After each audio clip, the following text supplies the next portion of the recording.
A Chinese nuclear submarine had an incident that killed 55 people due to its onboard oxygen system failing.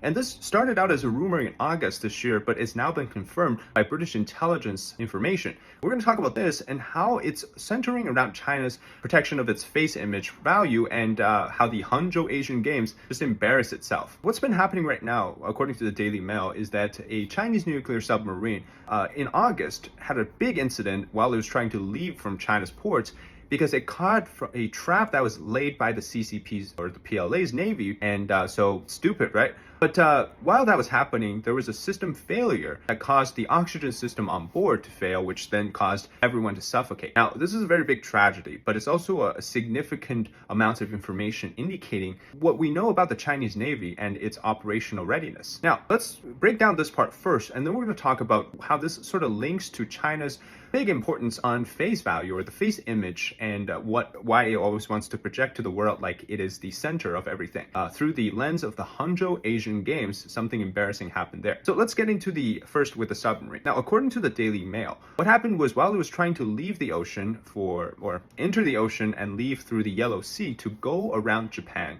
and down to the Taiwan Strait, it caught its own anchor and chain trap system. Now, this is something really interesting. It was revealed by Luda Media first that this strategy is supposedly used to trap British and American submarines entering into China's what they call is the Near Sea, which is the Yellow Sea. Now, this is a very shallow body of water, about 40 to 50 meters deep. And usually submarines operate in the depth of up to 100 meters in depth. And so it was already pretty strange that the submarine itself had caught the trap that they laid for other countries' submarines. And then what happens is with this anchor and chain, because the chain weighs so much, up to a few tons, it caught the propeller of the submarine and then it stopped the electricity generation on board. So when the battery died, the onboard monitoring system for the oxygen, which the Americans call CAM system, stopped monitoring, and then potentially also the oxygen generation system stopped working because the nuclear engine wasn't running anymore. And so then people basically ran out of oxygen after a few hours.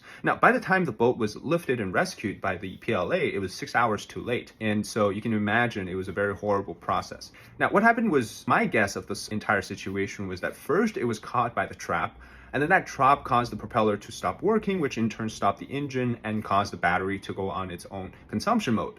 And then while this is happening, the onboard oxygen monitoring system, now, the CAM system, which is called the Central Atmospheric Monitoring System, what it does is monitors the different rooms inside the submarine and determine their oxygen and carbon dioxide level as well as other gases, and it tells the people on board what to do next. And so that's the monitoring part. The generation part comes from the nuclear engine, basically acts as an electrode in the process called electrolysis. So it splits water from hydrogen gas and oxygen gas into the molecule, and then you get oxygen. But because it's seawater, you can't just use that because it has salt, which is NaCl. So you need to filter out the salt first. And so that's how you generate oxygen on board. But there's also a secondary process. It's called using chlorine candles. And this process basically releases oxygen gas by burning up the chlorine candle. And so you have two ways, right? Now, if onboard oxygen system fails, it's likely due to a mixture of mechanical error, system failure, and human error. So in this case, the CCP realized its own stupidity in somehow navigating a submarine into its own trap, right? Okay, so you shot yourself in the foot.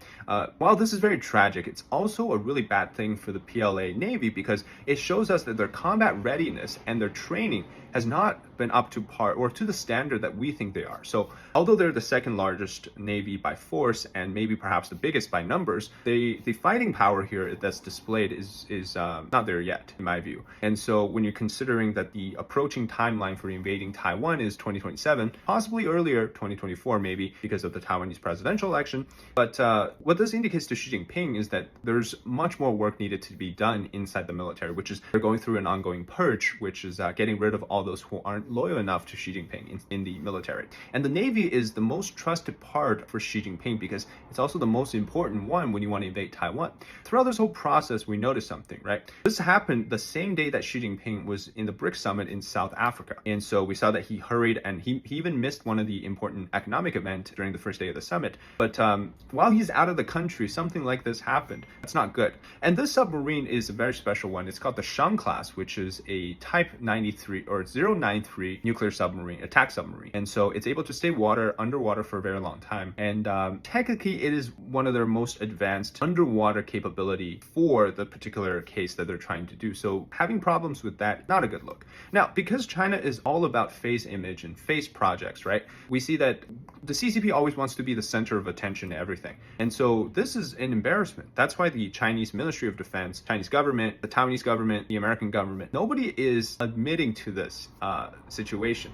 According to the Daily Mail, what they said was that the onboard system, the British ones at least, have a backup oxygen system, and just in case something like this happens. But we don't know exactly the details for the Chinese one. So let's lead that into our second topic, which is hilarious. Okay, so I said that China is all about the face image, right? So during the Hangzhou Asian Games, two Chinese athletes, they're both sprinters. One of them is called Jenny Wu. So after she competed, she goes to hug her fellow teammate, and her number that she wore on her waist is 6, and her teammate wore number 4. So when they hug, that photo, the photographer who took it, I don't know if he didn't realize it or he just didn't think it through, but that photo went online. You can see it here. It's 6/4, right, which stands for June 4th, 1989. So that's the Tiananmen Square massacre, the most sensitive date perhaps in China, or one of the most sensitive dates. Not only that, when a Chinese sprinter went to go hug a Korean sprinter, same thing happened. Number 8 and number 9, so they formed 8-9, and in the same sequence too, right? So people took those two photos, put them together, and you have perhaps the most offensive thing for the CCP ever. And so of course the whole thing's censored online, and they even replaced the first set of photos where she had that picture in it to the second set, and they removed it. Now of course it's so dumb to be so worried about a set of numbers, but obviously many generations of the Chinese people today don't really have a memory or even know the existence of the Tiananmen Square massacre, so keeping that there, definitely important. Now, not only that, right, the Hangzhou game itself was essentially an embarrassing thing for Xi Jinping. Now, the logo of this Hangzhou Asian Games is inspired or essentially ripped off from a funeral home logo in the same city. And when you compare these two photos here, you see that the similarity, right, it's basically a ripoff. So the designer, for some reason, decided to use a funeral home logo as its inspiration for the Hangzhou Games. And this has prompted a lot of people online to make a lot of funny jokes. One of them is saying that this is like a season pass to hell, right? Because you're literally indicating that the end of Hangzhou Games is going to a funeral home, right? That's a big no-no in China because death is a big thing. And then somebody else also noticed that the wave part, so you take a look at this photo here, right? The wave part looks like the Chinese character for Xi Jinping's last name, Xi. So when you compare that, you're basically adding another layer of extreme offensiveness to the Chinese, the CCP leader. Here's why. So back in the dynasty days of China, right? So the emperors, if someone like a merchant or a craftsman decided to make something like this or said something like this, they'd be deemed so treacherous to the country because you're essentially calling for the death of the emperor, right? But today, the designer for this logo actually offended the entire process without really probably knowing that he did or she did. And that's actually interesting. So there's something in China called advanced shading. In Chinese, it's called 高级黑, right? The meaning is that you make something which is supposedly pretty nationalistic, pretty patriotic, supposedly pro-CCP. But when you think about the in-between the lines meanings, it turned out to be very much making fun of them or shading at them, right? So that's what happened with this logo. Maybe the designer didn't intend it on to be offensive to Xi Jinping, who is an emperor, technically, right? Ruling for life, but he actually still did. And so now he's basically calling for the demise of Xi Jinping, saying that the end is funeral home for him. So he's saying that she's gonna die after this, which is very bad, right? So now when you combine these two things, whether that's the submarine or this so-called, this 8964 with the athletes or the logo, these are seeming like very, very minimal things to worry about for most people. But for Xi Jinping and for the Chinese regime, CCP, they very much care about this stuff. That's why you see them censoring the photos online, and they would never reveal any information about what happened with the submarines. And in the end, it tells us one thing, right? Which is the CCP is a very fragile system, and they only care about the superficial stuff, whereas we know that it's already rotten to the core, and it's waiting to explode and reveal all the dirt that's inside of it. All right, that's it for the episode on China Insider on basically the embarrassment that's been happening to the CCP in recent months. So if you enjoy the content, leave a like, comment below your thoughts, and subscribe to our channel today. All right, until next time, bye-bye.